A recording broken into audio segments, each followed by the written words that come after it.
Well, hello everyone. Hello, Jeanette. How are you? Doing well, thanks. Yes, Steve. Yeah. Super appreciate your time, and we were just talking off the recording about all the I guess how this is somewhat normal, and about the idea things you wouldn't normally think about. Like I like to talk about dressing. I put this plant up just for this because you never think about dressing your room up for recordings and things like that. But all the fun of this season. But I appreciate you joining me in this season and over this technology. And also just love that we live in a time where this is possible. But for those that don't know about you, appreciate your time. But could you tell us a little bit about who is Jeanette? What have you been involved with, and what are you involved with now?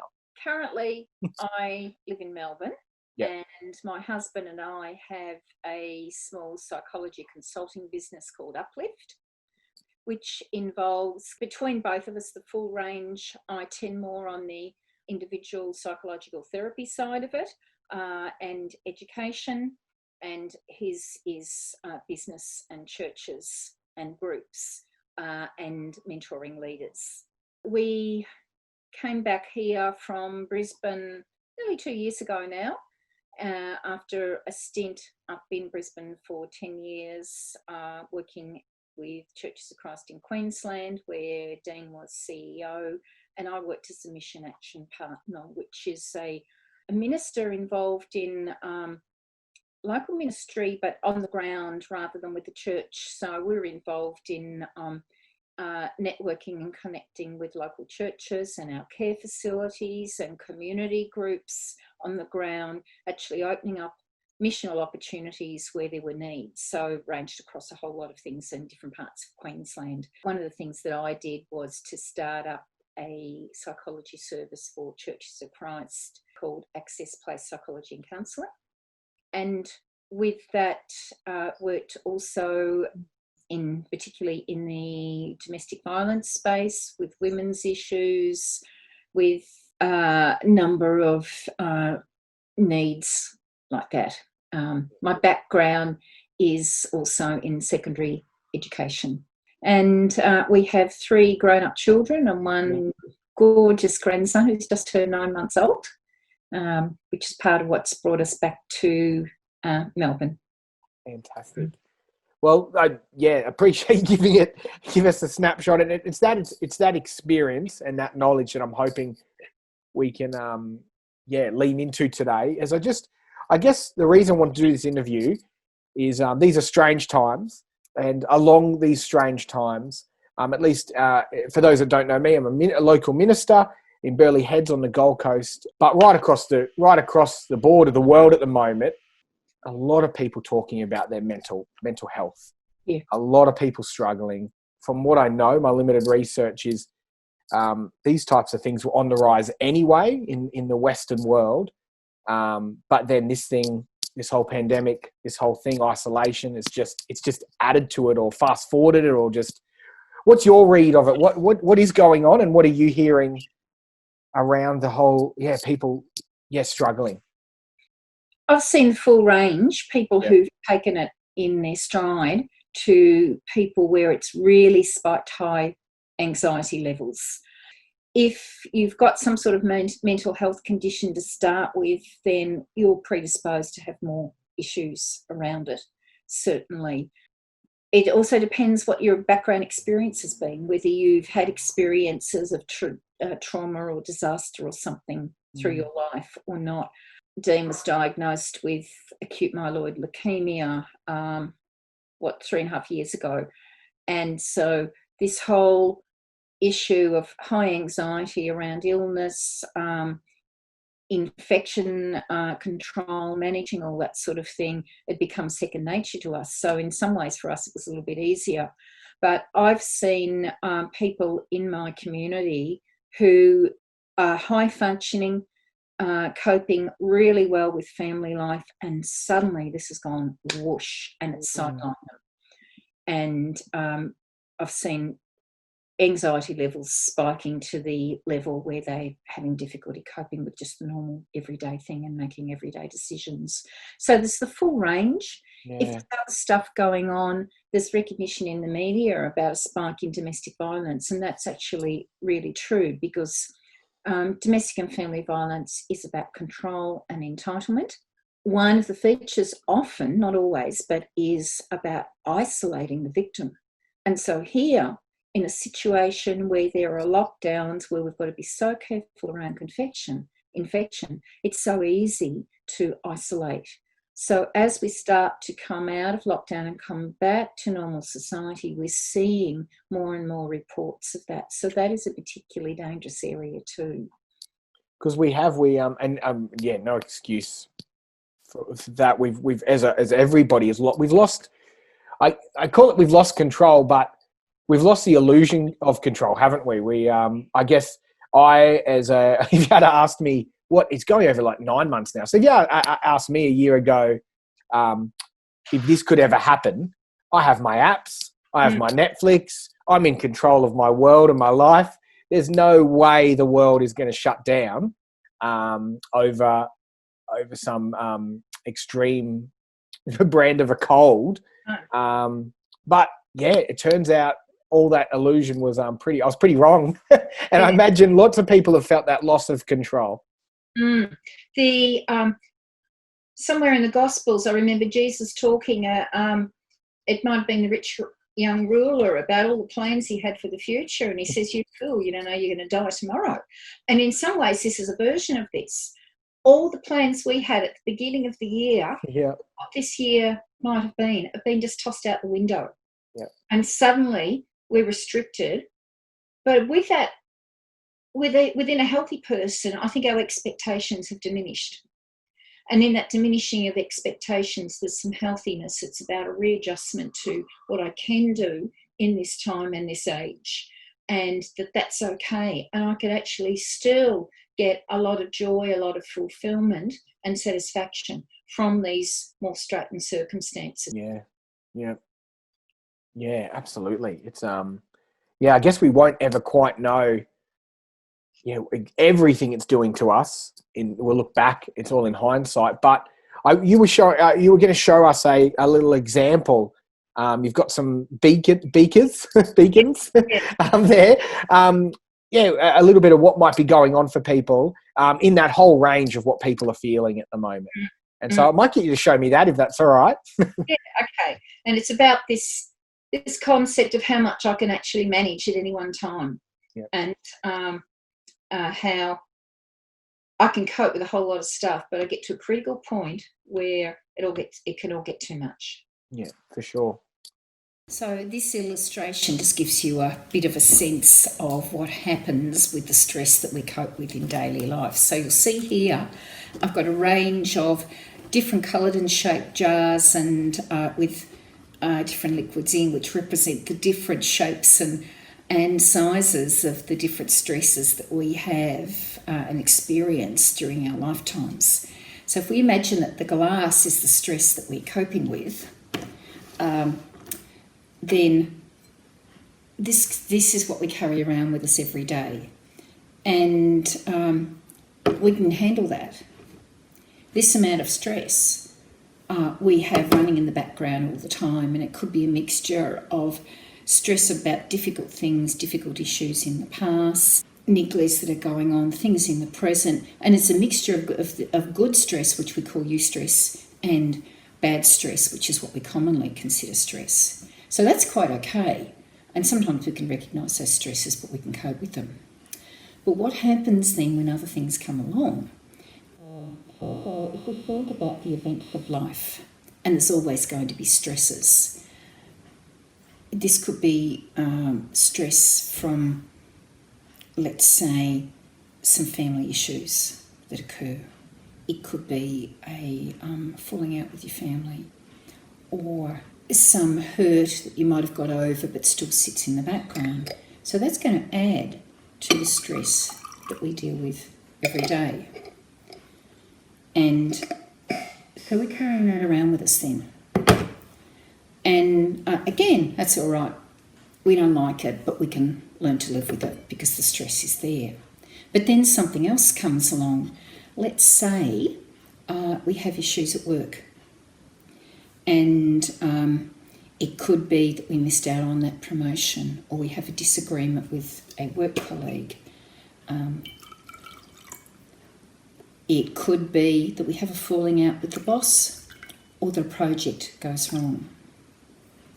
That's pretty tough, and we'll have times where we find that difficult. But we again learn to accommodate it, and life goes on. We might have something else happen to us. It could be a major health issue. We might be involved in a car accident that lands us or someone we love in hospital. It could be a mental health issue. Could be caring for someone close to us, elderly parents, a disabled or chronically ill child, something like that, that also causes issues in life. But look, we're still coping, and life is getting tougher, and you can see how the colours got darker, and it's difficult and it's tough, and sometimes we've got to grit our teeth and go on. But then something else happens. This year, COVID came along, and COVID is the dreaded, at the beginning of the year, it was the dreaded unknown, the dirty, murky, what's the future going to hold? And the very idea of COVID and the unknowns around COVID added to that mix as well. And then we think about all the things that COVID has created. So lockdown, changes in work situation, people working and schooling from home. How do we cope with the risk of infection? You can see the glass is full, and this is the point where we realise that we're skating on thin ice, but it still goes on. And we only need something little to tip this over. It could be an argument with someone in our family. It could be the stress of exams or the assignment or that work project that's due. It could be someone cutting us off in traffic. And what happens? We've gone from managing and coping and not liking it to everything goes belly up. We get overwhelmed and we're no longer coping. It could be a health breakdown. It could be a mental health breakdown. It could be panic attacks. It could be a whole number of things. But this is the reality of how life keeps heaping on these stresses. So how do we prevent our cup overflowing? If the cup is nearly full, we've got to find a way of creeping that back. And so I've got my jug here. And if I can find a way to get rid of some of that stress, to reduce the load, we get back to that being manageable. The colour's still murky. We might not like the mix, but we can actually do it. And so the strategies that I've got for you are simple strategies you can put in place to reduce the load of stress that we're coping with every day to get our cup back to a manageable level. Thank you so much for that. It's a simple visual, but it's so helpful to see how much we're, exactly. I guess it's easy to tell ourselves that we're okay because it might be 50 little things we're dealing with. But as we add them up to realize, hey, this is a lot. And then you chuck in a pandemic, you chuck in a loss of job, you chuck in a reduction of work. And so, such a powerful visual to maybe all admit that in this season we've got a lot more stress than maybe we're noticing. Yeah, and we all have our times. So I think each of us in life have experienced it. My classic is that I will get sick after a period of high stress. And I'll have people telling me, you're under stress, take care. I'll say, oh, no, I'm managing it, all right. And the event, I get through the event, and then the following week I'll come down ill, and that's my classic. I'll either contract an illness of some type, I'll develop a migraine, and it's absolutely not unusual. Yeah, for sure. Isn't it lovely when someone tells us we're stressed? If my wife was here, she'd tell me she loves it. And no, not at all. We don't. But absolutely, we all have those indicators, and we all need a reminder. Yeah. And so, I guess the reason, well, on top of the discussion we're already having, I really wanted to just have a bit of a think about what do we do with that. So, someone's watching right now, and they're struggling, and they're on that full scope or spectrum on super stressed or just feeling a little bit like things are too much. What can we practically be doing to assist ourselves? And I guess as I'm a Christian pastor, and you've just talked about your work as a Christian, and this is not just for people to watch that go to church or just Christians, but we can get into the I guess the trap of just simplifying it and saying, "Oh, just pray for it," which is fantastic, and a big believer of that. But there's also things practically we can be doing while we pray to help ourselves. If I'm sitting at home binging on Netflix, eating a heap of junk food, and feeling really, not even getting outside and feeling really unwell, and I'm just praying about it, then maybe I'm not doing the best things to help myself. And so, I was hoping, do you have, I think we discussed, possibly 5 things that you could offer us to be thinking about and we're putting into practice if we're feeling a little bit unhealthy. Yeah, you just reminded me. Yeah, I've got 5 listed here. Yes. And you've just reminded me of the other basic one which underpins that. Yes. And is the benefits of exercise, good nutrition, good sleep routines. Yeah. So that's another one. But everyone talks about that. So I've got 5 things here. Sure. And they're based on good evidence-based research, and I think they fit absolutely with some of the biblical teachings. So I'm straddling both here in what I've got to say. So appreciate it. That anyone can benefit from. Yeah. So the first, I've got 5. The first one I call surfing the wave, and this comes out of a version of therapy called acceptance and commitment therapy, which is my main therapy focus that I use with clients. So if you think about walking down to the surf at Burleigh Heads, and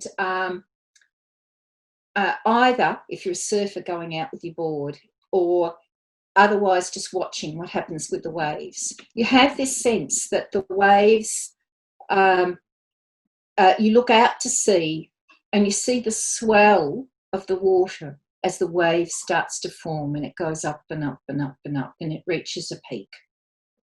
And then the surf starts to break, and it rolls in, and the water flows in and trickles onto the sand and dilutes. Similarly with our thoughts, with our emotions, and also with almost any crisis that a human faces. Yep. Whether we are talking COVID, whether we are talking floods, whether we are talking bushfires, we have a similar thing. And in here, our emotions and our coping ability, it's the same. So we look in the face of COVID and all the nasties and all the dreads of what it could be, and we feel our anxiety rising up and up and up and up and up and up. Now, our tendency is to get afraid of that and to push it away, either push it down and ignore it, or try to run away from it in some way. And yet, the more we do that, the more anxious we get about it and what it might be, because we don't know. Now, if we can just sit there with it, and it's actually about looking it full in the face, which can be scary if our anxiety gets out of control. But if we sit with it and we actually act like the curious scientist who is just like they're sitting over my back shoulder and just observing what happens within me and noticing it. And you can actually go through the different senses. What does it look like? What does it sound like? What does it feel like?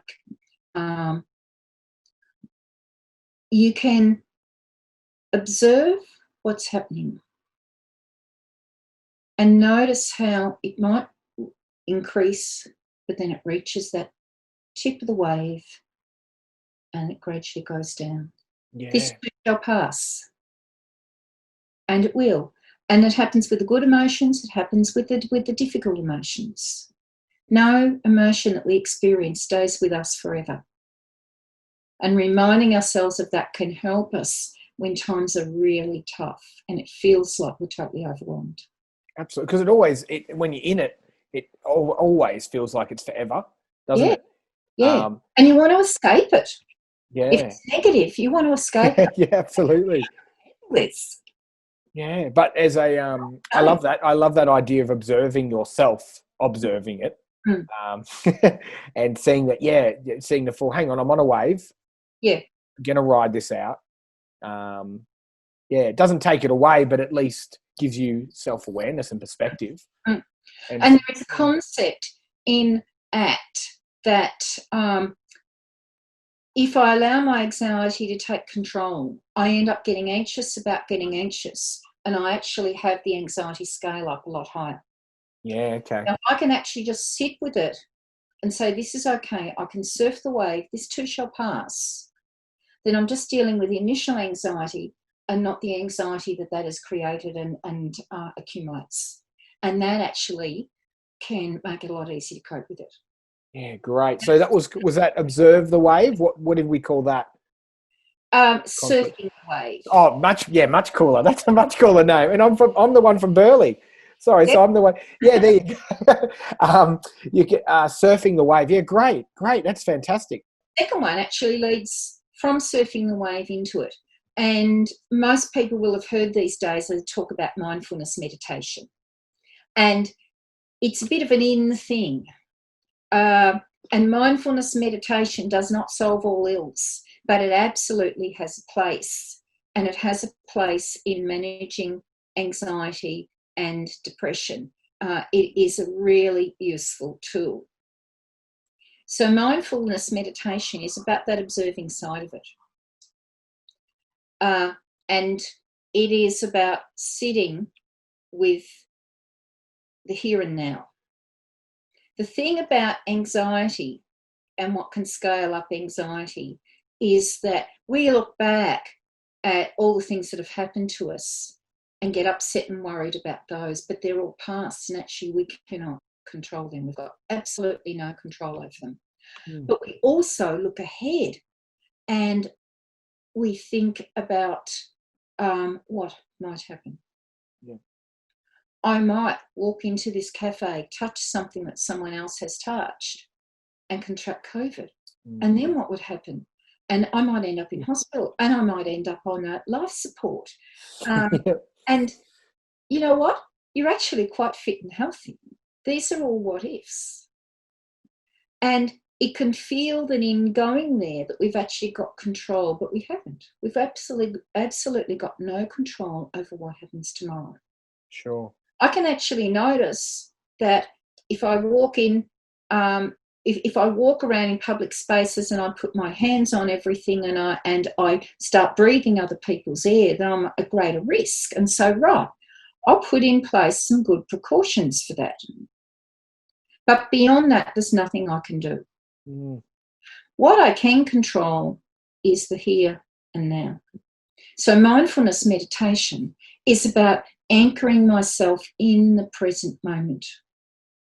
And you know what? In this present moment, no matter how dreadful the present moment is, there are also some good things about it. And that can sound really contrary to someone who's actually going through a really tough time and a difficult experience. But within that, there are little glimmers of hope. And I will get to that later. That's down the list.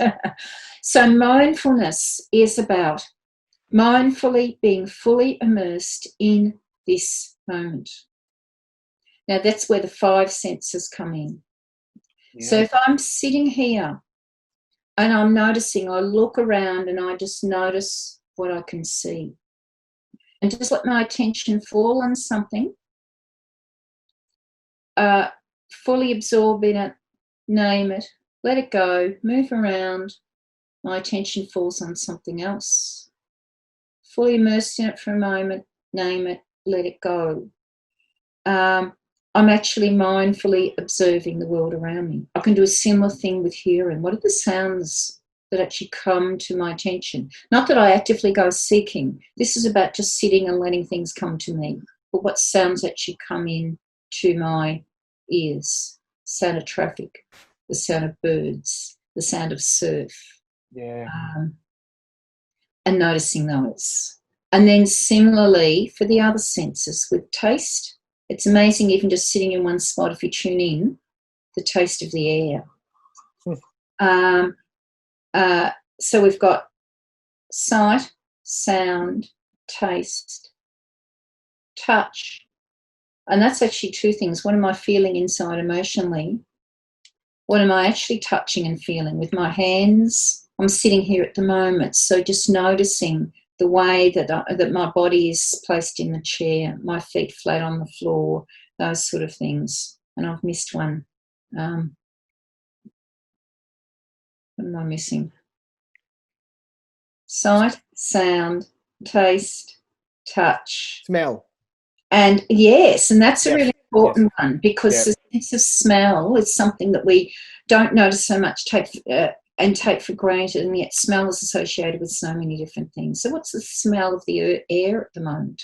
You know, is there perfume, an odour, whatever?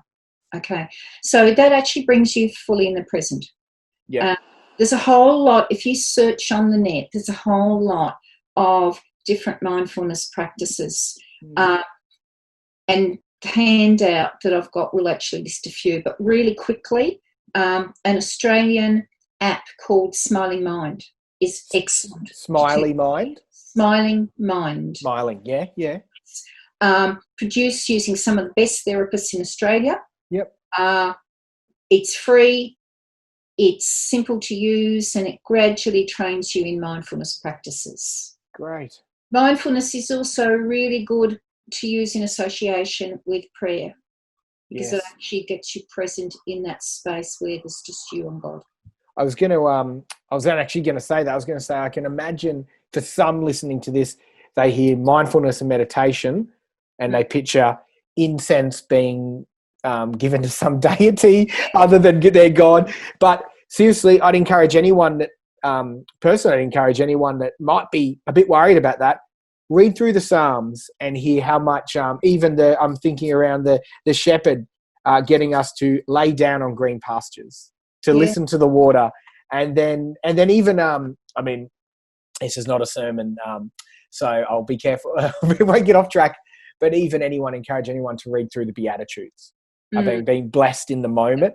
And so if anyone is worried about that, that's another conversation. But certainly I would, my inkling would be that the Bible spoke of mindful practices long before it was a term, a trending term we use now. And again, the Psalms, it's all about nature, all about stopping, sometimes being forced to lie on green pastures and just admit where we are. So, so sorry, I cut you off there. Prayer. How can we use that better in our prayer life? Yeah. You can use it in different ways. Yeah. I think that it is the analogy is be still and know that I'm God. Yeah. Absolute stillness. Yeah. It can be a prelude to prayer. But it's also about that praying without speaking. Yeah. All of those are there. I think just in answer to your comment there's a couple of traditions in a couple of different races around the world. There is a strong Buddhist tradition in mindfulness meditation. But also, if you look back through ancient Jewish literature, it was there very strongly. Medieval monks, I can't remember off the top of my head, but there are a couple of Catholic traditions where it was used and practiced and developed quite extensively. So it's just as much a part of the Christian tradition as some other religions. Yeah, absolutely. That's great. So, there's two. So we've got surf the wave and a practice of meditation and mindfulness. Yeah. What's next? The third one is a quite simple practice called a gratitude diary. Yes. Yep. And classically, this has been taught as actually keeping a small notebook, small diary. And I would often encourage people to go and buy a small notebook, something you can carry around with you, keep in your shirt pocket or carry in your bag. And the challenge was each day to find 3 things which make me smile or for which I feel grateful. And this is about retraining habits of mind. That I've actually been depressed and anxious for a long period of time. My mind actually goes into protective mode. Don't kill me mode is a good way of expressing it. And so my mind is just so busy scanning for danger that it forgets to stop and appreciate the little joys, the little benefits of life that are there alongside the danger. So the Philippians verse, Philippians 4:4, rejoice in the Lord always. I will say it again, rejoice. It is not saying that if something absolutely dreadful happens to me, that I'm a bad Christian, if I'm not wandering around skipping for joy and have a smile on my face. But it is about that even in the midst of the darkest times, there are things for which we can be grateful for, and for things from which we can connect with that deep joy that's in my heart that God places there. So it can be simple things like hearing your baby cry or give you a smile, seeing a flower burst out in spring, smelling the wattle on the air, somebody saying something, expressing appreciation to you, thank you for doing that, or I really appreciated that. So it's a challenge if you're actually really feeling pulled down by life. It is a challenge that will help to retrain the mind, to balance off the protective aspect with the expressing joy. Today, sometimes I say, if you're a visual person, use your phone to take photos. Yeah. But then make a special album that you keep those gratitude diary photos in. Because the other thing you can do with this is you accumulate, you build it up. And when you're experiencing a particularly difficult time, pull out your diary, pull out your phone. Go through mindfully each of the things you've written down. Try to put yourself back in the position you were when you put that thing down, when you experienced it. And it'll actually help to bring some of that balance back again. I love that. And I mean, here I am about to talk about neuroscience, and so I should preface that with I have no idea what I'm talking about. But my understanding is the pathways.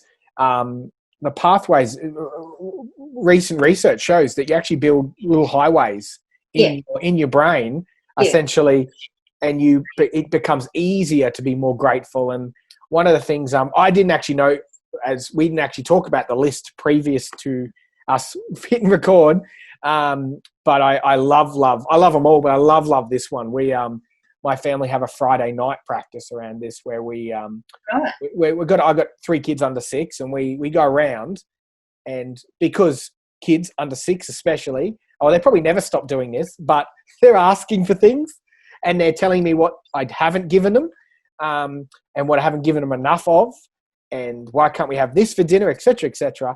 But we actually try to stop on a Friday night and say one thing for the week that we're thankful for. And for my youngest, it's usually what's in front of him, so the red cup. But for the others, it just gives them a chance to think through their week and stop asking and say, hey, we have so much to be grateful for. The fact we're eating something Friday night is a start. And so a gratitude diary, did you call it, or a gratitude diary? Yeah. It's great. No, I so much appreciate that. Yeah. I'll see if there's actually a couple of interesting websites around this. I'll see if I can provide a link for the handout for you if you want to pursue it. That would be phenomenal. Thank you. Yeah. So these are, as I said, these are all things that have a good body of research evidence to show that it makes a difference. And you're generally looking, just to give you encouragement, if you start that way, sometimes you'll feel within a few days you'll feel a difference. Other times you might go, what do you think of this? Not making any difference. Hang in there. The tipping point, according to research, is 6 weeks. Yeah. But as I said, with my clients, I'll often find they'll come back to see me the following week and they'll say, I'm feeling better already. Great. But not always. So hang in there. You need to put it into place for at least 6 weeks to change your habits of mind. And it kind of reminds me, I know we've got 2 more to go, but it also reminds me, I don't know, when you're a kid and you get a bit of a headache or something, and at least my mum used to say, if you drink enough water, and you get frustrated how simple that is. And you're like, no, of course I have. It's not water, it's a headache, Mum. Because you don't want it to be that simple. But sometimes the most practical things, and you even said at the start about going outside, exercising, eating well, and these things are a gratitude diary, surfing the wave, mindfulness. Sometimes we're like, I don't want it to be that simple, because what we're feeling isn't simple. But like you just did, I'd encourage anyone watching this, give this a go. Try this out, because this is a overwhelming season. And so, but I won't start, my invitation now. Let me hear. I want to hear what else. So we're up to number 4, is that right? Number 4, that's right. Yeah. The last 2 are actually about the acknowledgement that as human beings, we're part of social systems. No man is an island. For sure. And the importance of being with other people. So number 4 is about social support. And there's a really good body of research around this generally, but also specifically after a natural disaster. And COVID is a type of natural disaster. For sure. So the importance of helping people connect in with their social support networks has been documented over and over again. So don't just hide in your house. And this is where, as you said at the start, Steve, the benefit we've got over 100 years ago with the flu epidemic is the ready means of connection with people, where we can pick up the phone, where we can connect via Zoom. We can, just because we're home in our house doesn't mean we can't connect in 101 different ways. For sure. And as restrictions are being eased and we're able to get and gather with people, if you're feeling, the thing is, when you're feeling really depressed or really anxious, we often just want to climb into our shell. And yet, if we do that, it becomes self-perpetuating, and it is even more difficult. But the more that we can connect in with our community, with our family, our friends, our colleagues, our church community groups, the better we are going to feel. And it's about groups where you feel safe. Yeah. And if it feels like a huge mountain to do this, just start in small ways. And that could be just a text to someone. But try to actually develop a routine around it also. And so if you can find certain times of the day, certain times of the week where you reach out to other people, you'll find that they actually will help. And if you tune into yourself afterwards, you'll feel a certain lightness around that. Yeah, that's, yeah. I mean, I'm an extrovert, so that's naturally, I can't stand being, but for both introverts and extroverts, community, we're made, I like that, we're created for community. And so, absolutely. Absolutely. The difference in it, in a practical sense, between introverts and extroverts is that extroverts actually get energy from being with people, whereas with introverts, it actually eats up energy, and then you do need time to retreat.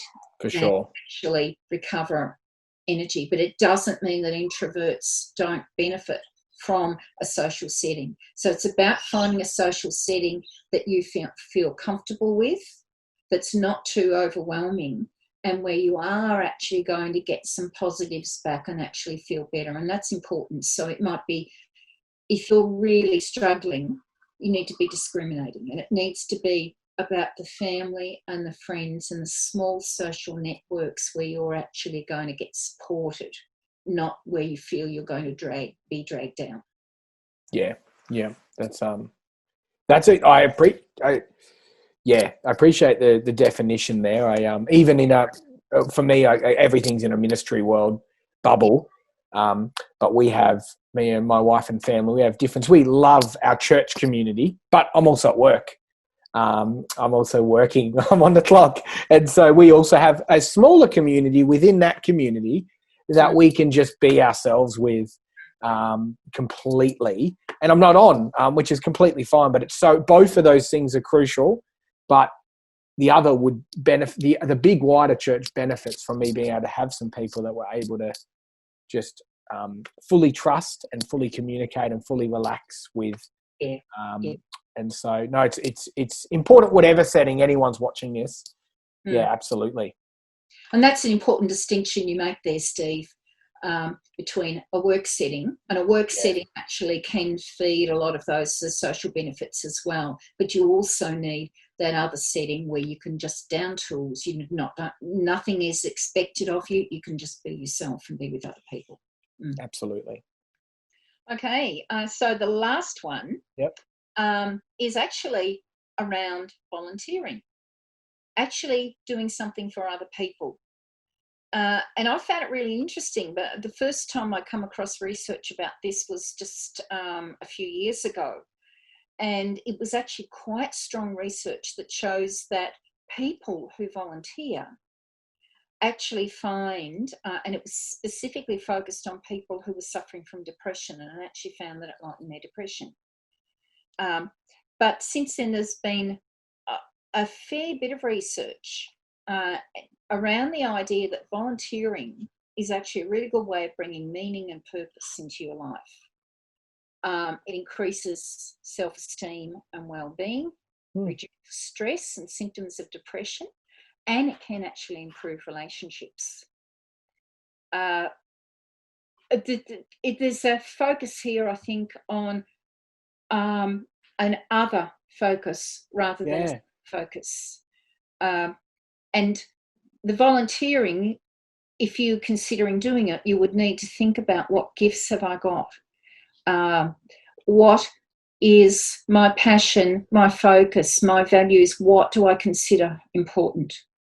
And where could that lead me to support and help other people?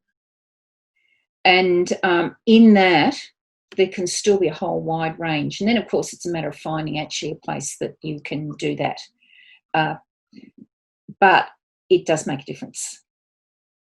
Yeah, absolutely. I've seen that in a micro example. We have an op shop attached to our church, and just volunteers coming in, whether some of them are retired or some have had a workplace injury, so they're just looking to get back up. But some of the workplace injuries have been fascinating, because not only have they taken a hit physically, but their confidence. Yes, that's right. And just volunteering, just serving. Sometimes for them in an op shop, it's stacking clothes, or it's actually amazing that serving other people, seeing other people in need as well, a little bit of that, and being grateful. I've seen the power of that fully in completely changing someone, and giving them confidence again, but also just doing something for someone else. Isn't that? It sounds counterintuitive. Of it's all about me and helping me, but it works. I've seen that work. It does every time in helping people. Bring more joy, deeper joy, I guess. Years ago, Dean and I were connected in with Epworth Hospital, and it was really interesting to see the community of people that gather around a hospital. Not just your people in your medical roles, but there were a number of cleaners and orderlies, those who were doing base level jobs that, as we got to know them, they were people who were highly educated, with a lot to offer in a lot of areas. And they had made a deliberate choice to work in this role within the hospital because they saw that basically as their ministry. And you would see they weren't just a cleaner, but there was a time where Dean had a period of illness. There was a cleaner who made it his role, his mission, once a week. His family actually grew all their own fruit, and he would bring into work this beautiful basket of the most amazing fruit, and he would actually deliver it to Dean and say, this is my gift for you, and this is to help you on the road to recovery. And so there was the benefit of the physical benefit of the food, but also, of course, the boost in saying, I care about you. So many little ways that he saw his role as so much more than just the physical description of cleaning a hospital. Yes. And we can build that into anything that we're doing, whether it is in our everyday work, whether it is in volunteering, whether it is in mothering, or our attitude to family, or our attitude to people, our neighbours in the street. So even volunteering doesn't have to be in any formal way, but it is about this focus on another person and what can I do? How can I minister to you? That's great. I so much appreciate that this isn't, like we said at the start, this isn't just a couple of opinions or ideas that we've just thought of. This has been researched. This is your experience. Yeah. This is stuff that has worked and is working for people. And so I just encourage anyone that is watching this or has been sent this link to not instantly, as I spoke about before, not disregard it like your mum saying drink more water when you got a headache. It's just going, that sounds too simple to be to try these things, to work through these things, as the heart here is honestly to help people in what is a very difficult season for a lot of people.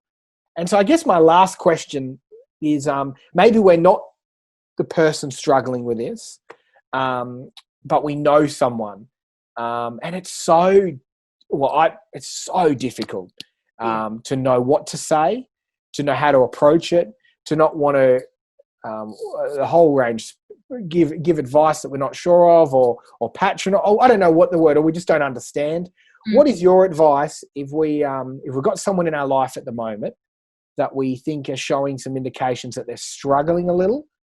How do we start? How do we approach that? I think the first thing is, if I go back to the point on social support, the constancy of walking alongside them.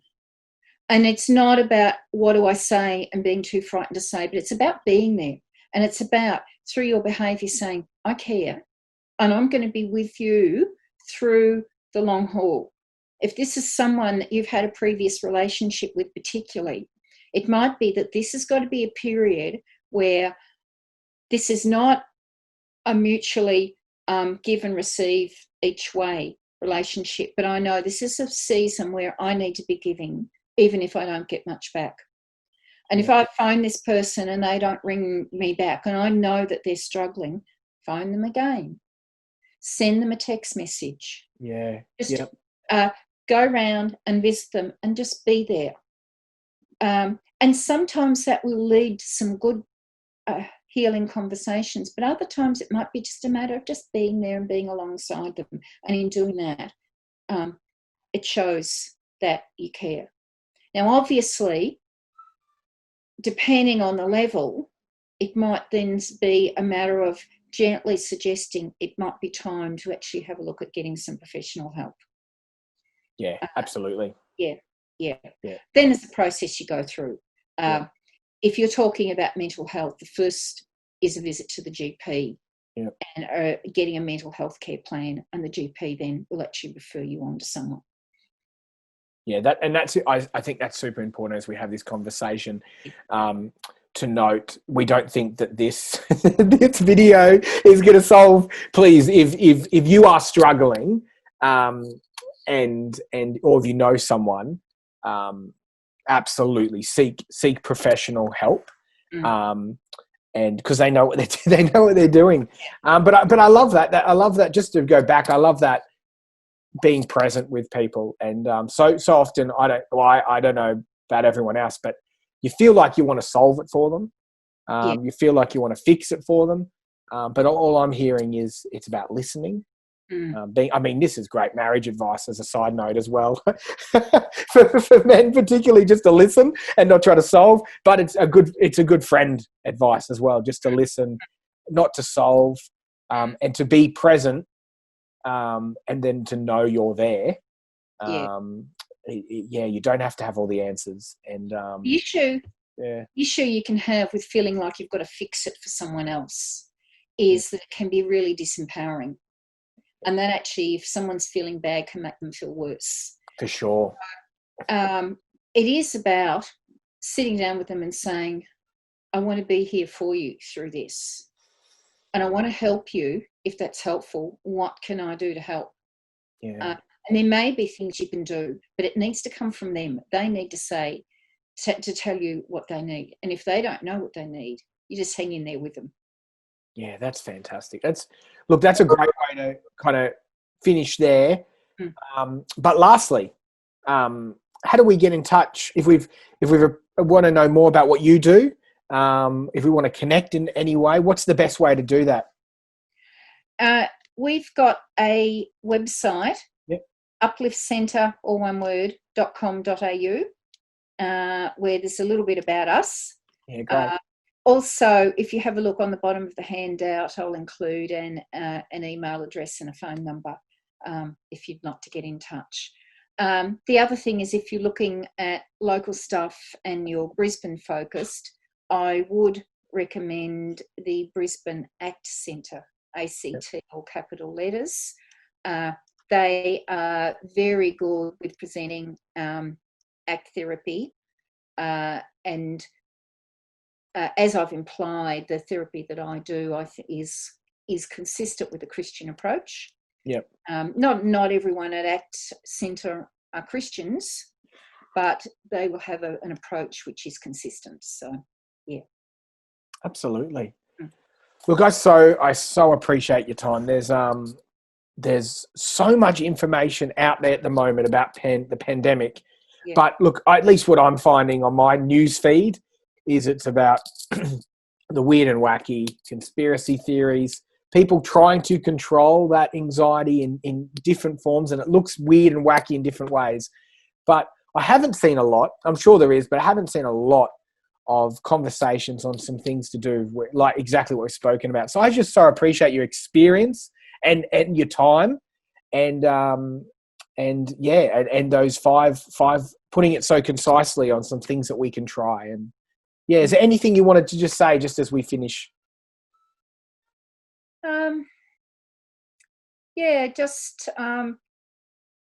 Just aware of how challenging it is for so many people at the moment.